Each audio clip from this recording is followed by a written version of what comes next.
এটি এক পৰীক্ষিত ৰজা, ভাৰতবৰ্ষই নহয় সাতু দম্পতীৰ ৰজা। তেওঁ 30 বছৰ বয়সতে সংসাৰৰ পৰা বিদায় লাগিলে। ভাগৱতে আমাক এইটোতে দৰ্শন দিলে, তুমি কিমান বছৰ জীয়াই থাকিলা এইটো ইমান ডাঙৰ কথা নহয়। 100 বছৰ জীয়াই থাকিলে, সহস্ৰ বছৰ জীয়াই থাকি ৰাৱণে এটাও ভাল কাম কৰিব নোৱাৰিলে।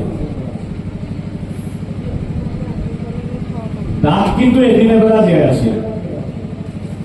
এদিন এবেলা জীয়াই থকা দাঁত আজিও আমাৰ মাজত জীয়াই আছে। স্বামী বিবেকানন্দ 47 বছৰ জীয়াই আছিল। জ্যোতিপ্ৰসাদ আগৰৱালা 50 বছৰো অতিক্ৰম কৰিব নোৱাৰিলে। বিষ্ণু ৰাভা পৰীক্ষিত 30 বছৰ বয়সতে সংসাৰৰ পৰা বিদায় লাগিলে। যীশুখ্ৰীষ্ট 22 বছৰ বয়সত বিদায় লাগিলে। আৰু আমাৰ হিয়া নামত জুবিন গাৰ্গ 52 বছৰ বয়সত, হয়নে? কিন্তু 1000 বছৰৰ কাম কৰি থৈ গ'লে হয়তো জুবিন গাৰ্গৰ দৰে সত্তা অসমতে নহয়, ভাৰতবৰ্ষত নহয়, গোটেই বিশ্বত আৰু জন্ম নহবলৈও আছে।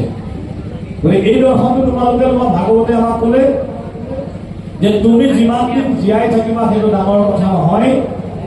কমটি বয়স জীয়াই থাকিও যদি তুমি ভাল কাম কৰিব পাৰা, দেশৰ জাতিৰ সমাজৰ উন্নতি সাধন কৰিব পাৰা, আৰু কৃষ্ণ কথা কৈ যদি তুমি কালিলেও যদি মৃত্যু হয় তোমাৰ জীৱন ধন্য। কৃষ্ণ কথা প্ৰথম ভক্তি মাৰ্গত 9বিধ ভক্তিৰ ভিতৰত গুৰুজনাই ক'লে শ্ৰৱণ। আমাৰ শৰীৰত 9খন দুৱাৰ আছে। এটা শৰণ তত্ত্ব। চকুৰ 2টা ফুটা আছে, কাণৰ 2খন ফুটা আছে, নাকৰ 2টা মুখ